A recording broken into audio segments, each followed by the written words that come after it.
Altamont Theatre with Callaghan, who has actually performed here a number of times and is going to be headlining tonight, and hopefully you'll be back in Asheville plenty more times. Oh, yeah. Yeah, but we're going to talk a little bit about her music, and I thought we'd start, it's so interesting to me that you decided to move from your home in London to Atlanta, and now you're living in Nashville. Were you drawn here to work with Sean Mullins, or was that just a sort of happy coincidence? No, that was totally the reason that I came over here. Yeah, it was through the connection with working with Sean, and I'd been a big fan of Sean's for so many years, and then the opportunity to work with him, came up, and I just thought this is too good to pass. So yeah, and I've just had a great time traveling all over America since then.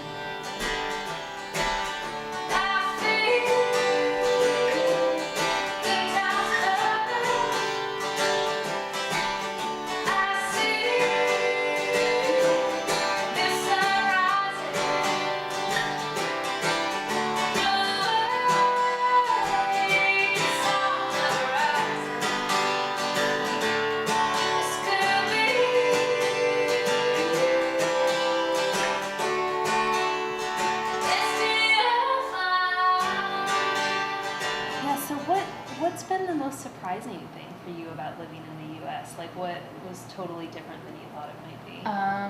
Definitely the scale of the country, took me by surprise. I mean, coming from a teeny little island, you come over here, knowing that America is a big country, but then when you start driving from place to place, you're thinking, oh my God, this place is enormous.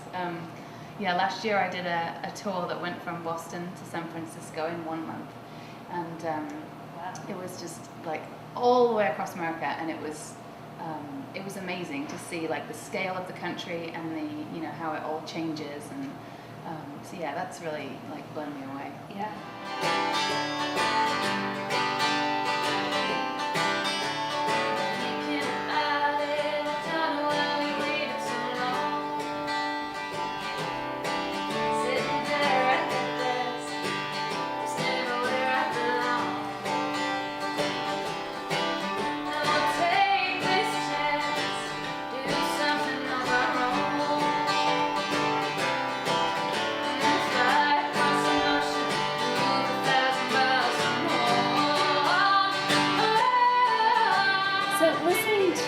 Listening to your record Life in Full Color, I have an autographed copy. It seems that it was at least in part inspired by your move, or perhaps these were songs that you wrote before you decided to move? Yeah, it's kind of a combination of both. I mean, there were definitely songs on there that I had before moving here, and then the song I just played for you, Best Year, which was the first single off that album, that was written just a couple of months after moving here, and that one is really all about that time. And the feeling of taking a huge chance to do something that you really want to do and follow your dreams, but at the same time being really scared about, oh my God, this is, what's going to happen. And I think, so many people go through that in life, and so I wanted to put that into a song. And every time I hear that song or play that song still, 3.5 years later, it always reminds me that it was a good decision to make.